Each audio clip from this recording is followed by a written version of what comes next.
खानदानी निज़ाम में इसकी गुंजाइश है कि बाप के जीते जी आप बंटवारा कर सकते हैं, लेकिन इस्लामी निज़ाम मीरास में इसकी क़तअन गुंजाइश नहीं है कि जब तक बाप जिंदा है आप उसकी एक चवन्नी भी नहीं बांट सकते।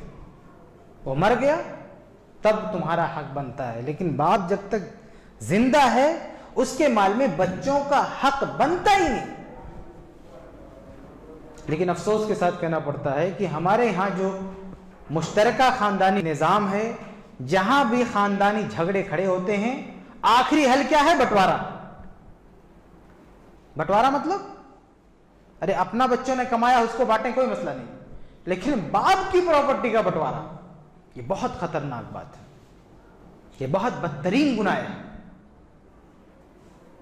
कि बाप के जीते जी वो जब तक जिंदा है उसकी जिंदगी में उसके माल को बांट के बच्चे अपना अपना हिस्सा लगा ले। ये बहुत बहुत बड़ा गुनाह है, बहुत बड़ा गुनाह है।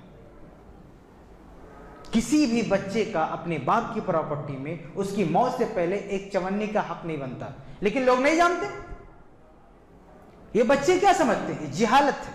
ये समझते हैं कि बाप की जो प्रॉपर्टी है, माल है, उसमें हमारा हिस्सा कंफर्म है। ऐसा नहीं है, हिस्सा बनेगा लेकिन कब? बाप के मरने के बाद। लेकिन बाप जब तक जिंदा है किसी भी बेटे का एक चवन्नी, एक रुपए का हक नहीं बनता। यही वजह है, आप दुनिया की किसी भी आलिम से पूछ लो, किसी भी मसलक के आलिम से पूछ लो कि एक शख्स के दो बेटों में से उसकी हयात में एक बेटे का इंतकाल हो गया।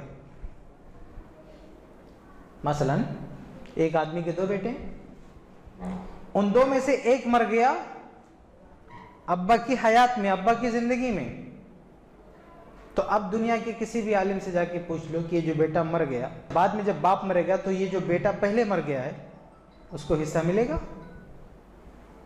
या उसके बच्चों को हिस्सा मिलेगा? नहीं, वो जो दूसरा बेटा जिंदा ना, सिर्फ उसको मिलेगा। ये पूरी दुनिया के मुसलमानों का इज्मा है, इत्तेफाक है। किसी भी मसलक के आलिम के पास चले जाओ और कहो कि एक बाप के कई बेटे थे, कई बेटों में से एक बेटा फौत हो गया, उस बेटे की भी फैमिली है, बच्चे हैं, तो बेटे को ना देके उसकी जगह उसके बच्चों को दे सकते?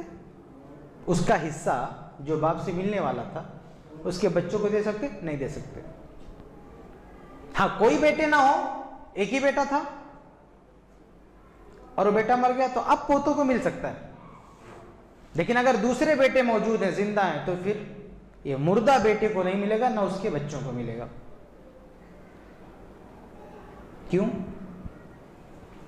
क्यों भाई? एक शख्स के दो बेटे थे और बाप के मरने के बाद एक बेटे को मिल रहा है और दूसरे बेटे को नहीं मिल रहा है। क्यों नहीं मिल रहा? क्योंकि दूसरा ऐसे वक्त में मर गया जिस वक्त में बाप की प्रॉपर्टी में उसका हक बना ही नहीं था, क्योंकि अब्बा की हयाती में मर गया ना, तो अब्बा की हयात में उसका हक ही नहीं बना था, माल में उसका हक बना ही नहीं, उस टाइम पे मर गया, तो अब मरने के बाद कहां से लेगा ना। और दूसरा बेटा अपने बाप की वफात तक जिंदा रहा तो उसका हक बना, बाप के मरने के बाद उसका हक बना। ये पहले ही मर गया, यानी ऐसे टाइम पे मर गया कि इसका हक नहीं बना था। ये मसला आपको समझाने के लिए काफी है कि जब तक बाप की सांस चल रही है बेटों का हक नहीं बनता है। किसी बाप के चार बेटे हैं, तीनों मर गए बाप के हयात में, सिर्फ एक जिंदा है, अब्बा की वफात के बाद वही सिर्फ एक जिंदा, सिर्फ उसी को मिलेगा, तीनों में से किसी को नहीं मिलेगा, क्योंकि ये तीनों ऐसे टाइम मर गए जिस टाइम में इनका अपने बाप के माल में हक ही नहीं बना था। तो ये पहली बात समझने की कोशिश करें कि जब तक बाप जिंदा है, सांस चल रही उसकी, तब तक उसके माल का बंटवारा नहीं कर सकते, चाहे खानदान के झगड़े कैसे भी हों, कुछ भी हो, लेकिन बाप के जीते जी उसका माल नहीं बांट सकते। लेकिन बहुत दुख के साथ कहना पड़ता है मेरे भाइयों, हम लोग कितना बड़ा बड़ा डायलॉग बोलते हैं ना दीन के मसले में। हम ही सिर्फ नमाज सही पढ़ते हैं, हम ही सिर्फ सही ढंग से रोज़ा रखना जानते हैं, और मीरास के मसले में, विरासत के मसले में यहाँ कोई कायदा कानून नहीं। यहाँ ज़माने जहलियत वाला रस्म रवाज लेके चलेंगे, अपने ख़ानदानी रस्म रवाज चलाएंगे। अरे जिस तरह से हम नमाज में कोशिश करते हैं सही ढंग से नमाज पढ़ें, रोज़े में कोशिश करते हैं सही ढंग से रोज़ा रखें, ऐसे विरासत के मसले में भी हमारी कोशिश होनी चाहिए, बल्कि हम पर ये वाजिब है कि हम इस्लाम के बताए हुए तरीके के मुताबिक ही फैसला करें। आप जाइए गांव देहात में, देखिए, आप एक नहीं दर्जनों ऐसे घराने देख सकते हैं कि बाप जिंदा बच्चों ने बांट लिया, अपना कमाया हुआ माल नहीं कि एक साथ रखे हुए थे बांट लिया, वो बांट ले कोई मसला नहीं, बेटों ने खुद कुछ बनाया बांट ले कोई मसला नहीं, लेकिन बाप का माल क्यों बांटा? बाप का खेत, बाप का घर, उसको क्यों बांटा? नहीं, उसे नहीं बांट सकते, उसे नहीं छेड़ सकते।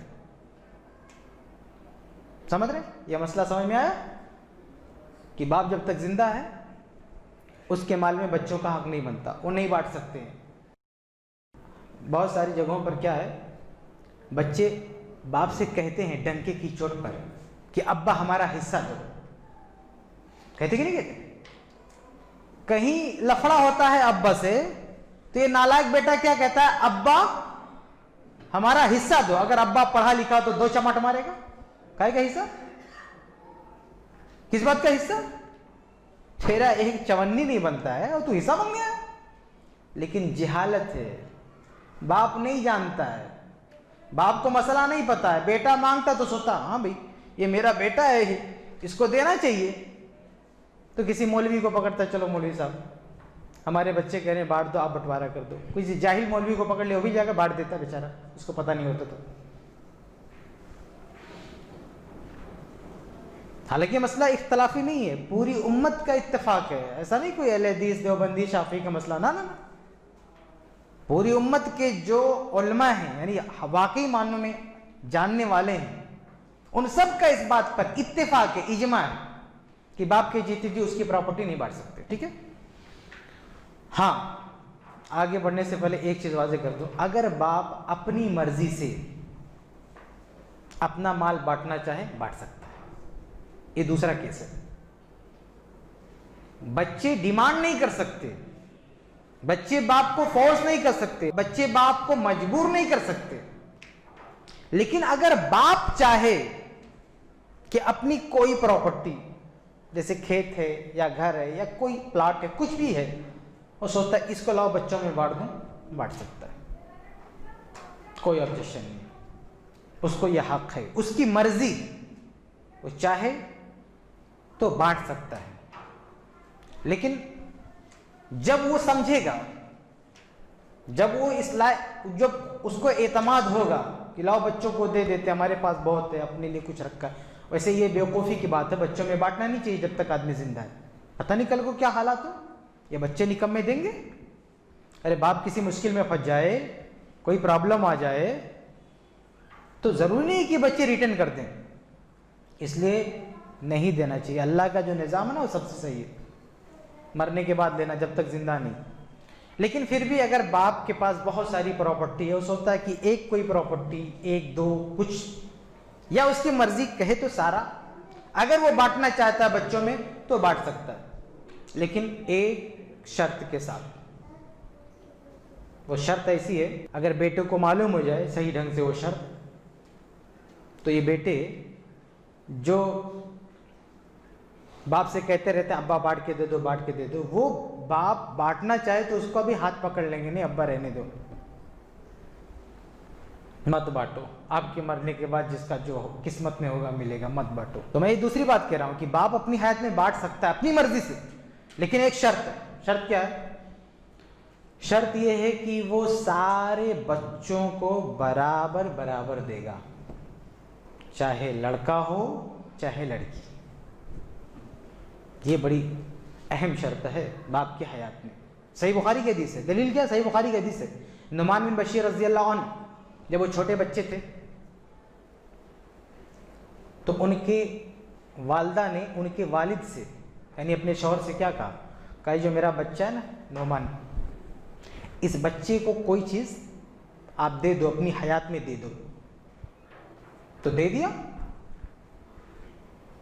तो बच्चे की माँ ने क्या कहा, सहाबिया थी, उन्होंने कहा ऐसे नहीं दे दिया, अल्लाह के नबी को गवाह भी बना लो ताकि कल को कोई एतराज़ ना करे कि नहीं दिया था। तो तुम्हारी प्रॉपर्टी अपने बेटे, एक बेटे को दिया है तो चल के नबी को गवाह बना लो।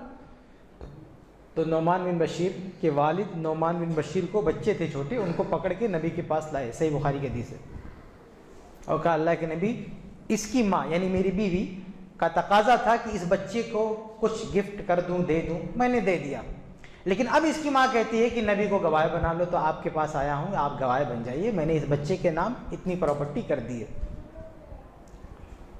तो अल्लाह के नबी सल्लल्लाहु अलैहि वसल्लम ने पूछा, अलका वलदुन सिवा, क्या इस बच्चे के अलावा तुम्हारे और बच्चे हैं? ये नहीं पूछा लड़के हैं या लड़की हैं। वलद का अरबी में वलद माने लड़का लड़की दोनों। यूसीकुमुल्लाहु फी औलादिकुम लिज़्ज़करि मिस्लु हज़्ज़िल उन्सयैन, यहाँ जो वलद आया कुरान में लड़का लड़की दोनों। तो कहा अलका वलदुन सिवा, क्या इसके अलावा तुम्हारे और बच्चे यानी लड़के और लड़कियां हैं? कहा हाँ हैं और भी बच्चे। तो आप सस ने पूछा, इसको जितना दिया है उतना ही सबको दिया है? इसके मिस्ल यानी जितना इसको दिया है उतना ही हर बच्चे को, चाहे वो लड़का हो लड़की, सबको दिया? उन्होंने कहा नहीं, मैंने तो सिर्फ इसको दिया है। तो अल्लाह के नबी ने कहा, ला तुशहिदनी अला जौर, तुम मुझे इस जुल्म पे गवाह नहीं बना सकते हो। आप सल्लल्लाहु अलैहि वसल्लम ने क्या फरमाया? कहा ये जुल्म है, मैं गवाह नहीं बन सकता। कहा ये तरीका तभी सही हो सकता, अगर अपनी हयात में अपने किसी बेटे को दे रहे हो तो ये तभी सही हो सकता जब उतना ही हर बच्चे को दे डालो, तो ठीक है। ऐसा नहीं कर सकते तो फिर किसी एक को नहीं दे सकते हो। ये हदीस दलील है कि अगर कोई शख्स अपनी ज़िंदगी में अपने बच्चों में अपनी प्रॉपर्टी बांटना चाहता है तो लड़का लड़की में फ़र्क नहीं कर सकता। इसके बारे में एक मुफस्सल आर्टिकल मजमून मैंने लिखा है, जो हमारी ऑफिस से मैगज़ीन निकलती है अहलुस सुन्ना, उसके इस पिछले शुमारे में मौजूद है, अगर कोई पढ़ना चाहे तो पढ़ सकता है। मैं उस पूरी तफसील में नहीं जाऊंगा, उसके दलाइल क्या क्या, बहुत सारी हदीसें हैं, बहुत पूरी बहस है। मैं सिर्फ खुलासा आपको बता रहा हूँ कि बाप अगर अपनी हयात में बांटना चाहे तो लड़का और लड़की दोनों को बराबर देना होगा। अगर लड़के को दिया है, एक लड़के को 10 लाख, तो एक लड़की को भी, अपनी बेटी को भी 10 लाख दिया। देखिए मरने के बाद क्या होता है, मरने के बाद का सिस्टम अलग है। मरने के बाद जो जायदाद बढ़ती है बाप की, तो लड़के को जो मिलता है वो डबल होता है बनिस्बत लड़की के। यही लड़की के हिस्से में अगर 5 लाख आया ना, तो लड़के के हिस्से में 10 लाख आता है। लेकिन हयात में अल्लाह ने दोनों तरीका अलग रखा है। लेकिन अगर वालिद जिंदा है, अपनी हयात में बच्चों में बांटना चाहते हो तो बिल्कुल बराबर बांटेगा। समझ गए आप? दूसरी बात, पहली बात ये कि अब बाप को मजबूर नहीं कर सकते कि बांटे, बाप अपनी मर्जी से बांट सकता, लेकिन शर्त यह है कि सारे बच्चों में बराबर बांटे। ये शर्त अगर बच्चों को मालूम हो जाए तो बांटने देंगे। अगर अब्बा कहें भी कि अरे बेटा लोग आओ, मैं अपनी ज़िंदगी में चाहता हूँ सबको बांट के दे दूँ, तो बच्चे क्या कहेंगे? कहेंगे अब्बा क्या ज़रूरत है, सब खा पी रहे हैं, सब ठीक ठाक सेट हैं, वो जैसा इस्लाम का तरीका है विरासत का, वो बाद में बढ़ जाएगा, अभी आपको टेंशन लेने की क्या ज़रूरत है। क्यों कहेंगे ऐसा? क्योंकि वो आपा लोगों को ज़्यादा हमारे बराबर मिल जाएगा। तो ये निकम्मी औलाद है आज की। जब तक इसको ये पता नहीं है ना कि सबका बराबर हिस्सा है, तो अब्बा का सर खाए रहेंगे, बांट के दे दो। और जिस दिन पता चल गया कि अरे अब्बा की ज़िंदगी में बटेगा तो हमारा घाटा है, तो अब्बा का हाथ पकड़ लेंगे। वो बांटने खुद से बांटे तो भी कहेंगे नहीं मत बांटो, रहने दो।